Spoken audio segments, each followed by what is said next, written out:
Ty Gibbs just responded to Chris Gabehart, and he didn't use many words to do it. After finishing fourth at Phoenix Raceway, Gibbs was asked by Fox Sports about Gabehart's explosive allegations that he received special treatment at Joe Gibbs Racing. His response? Short, defiant, and perfectly timed. "I still work as hard as anybody else, no matter what anybody says and can say. I won't speak anything on it. I'll let my performance on track handle it." That's Ty Gibbs refusing to engage with the man who just accused him of privilege, lack of accountability, and skipping team meetings. And NASCAR fans are watching this courtroom drama turn into a performance battle on the racetrack. Chris Gabehart filed his declaration on February 25, 2026. And in it, he didn't hold back. Gabehart, who served as Joe Gibbs Racing's competition director and was forced to crew Chief Ty Gibbs for 9 races in 2025, described JGR as a dysfunctional organizational structure.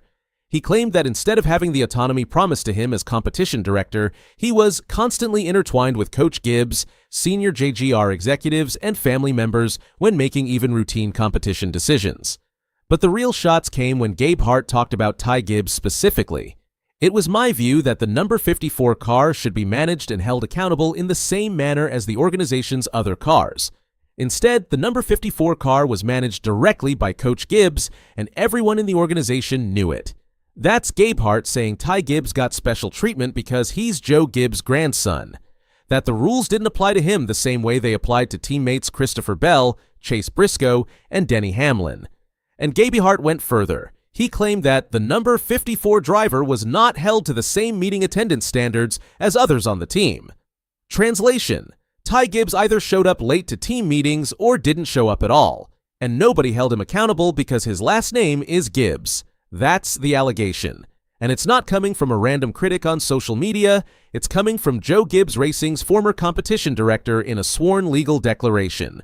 When reporters asked Ty Gibbs about these allegations before the Phoenix race, he refused to engage. "No, I still work as hard as anybody else, no matter what anybody says and can say. I won't speak anything on it. I'll let my performance on track handle it." That's Gibbs taking the high road, not litigating the lawsuit in public, not defending himself against Gabehart's claims, just saying he'll let his racing do the talking. And at Phoenix, his racing DID talk. Ty Gibbs qualified 14th. He led 5 laps, he won a stage, and he finished 4th, scoring 36 points. It was his first top 5 finish of 2026 and only his second since July at Dover Motor Speedway. That Dover race? It was during Gabehart's stint as his crew chief. The only other top 5 between those two finishes was a 3rd-place run at Talladega in October, so Ty Gibbs hasn't had many strong runs lately. But Phoenix? That was a statement. And after the race, Gibbs made another statement. When asked by Fox Sports' Regan Smith about the performance, Gibbs said, "I'm with the right guys." He didn't mention Chris Gabehart by name. He didn't need to. The timing said everything. In the middle of a courtroom fight where Gabehart accused JGR of protecting Gibbs at the expense of everyone else, Gibbs praising loyalty and his current team, that's a subtle shot. But here's the thing. Chris Gabehart's allegations aren't baseless. He served as Ty Gibbs' crew chief for 9 races in 2025, and during that stretch, Gibbs scored 2 top 5s, including a runner-up finish at the Chicago Street Race and 4 top 10s. So the pairing worked. But there have been rumors since then that Gabehart and Ty Gibbs didn't exactly get along.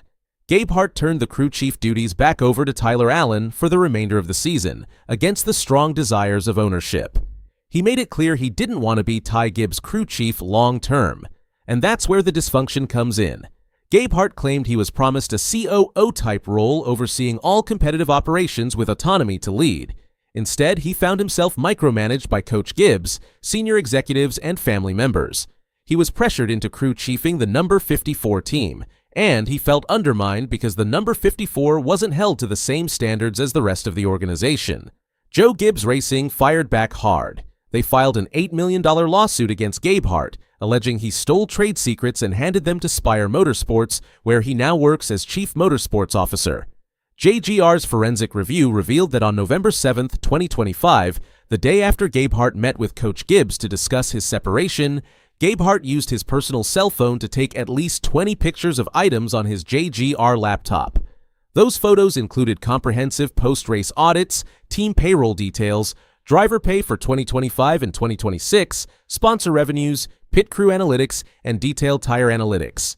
JGR also hired a private investigator to follow Gabehart over the winter. They're seeking $8 million in damages. And they're trying to enforce an 18-month non-compete clause that would ban Gabehart from performing the same services he provided to JGR for any other NASCAR team. A judge issued a temporary restraining order on March 6, 2026, restricting Gabehart from violating that non-compete clause.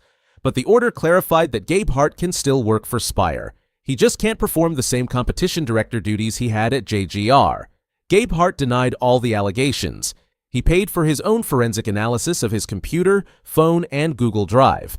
And according to him, that analysis found no evidence he transmitted, distributed, or shared any JGR confidential information.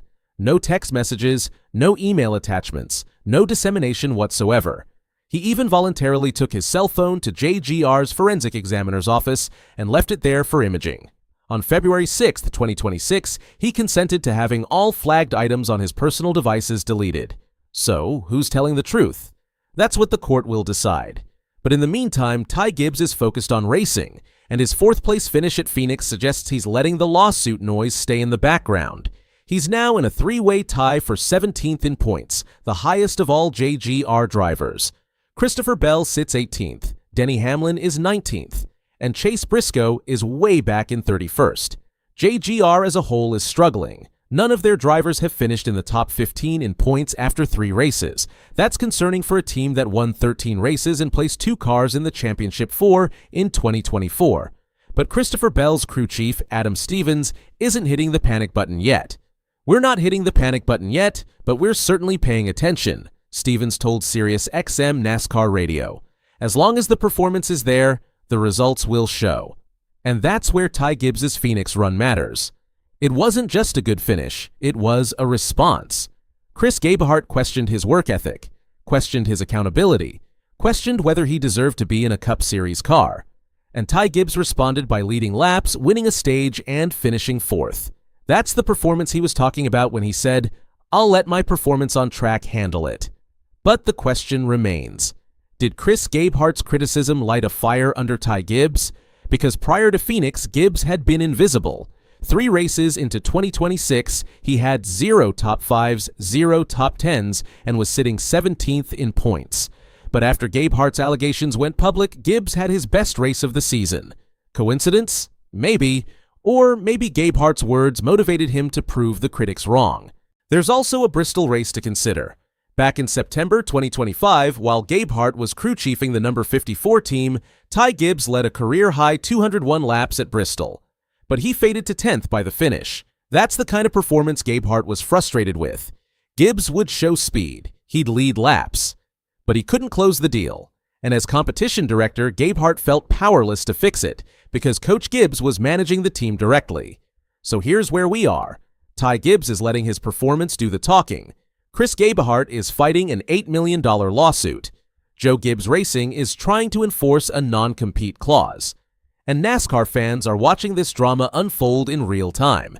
The next hearing is set for March 16, 2026.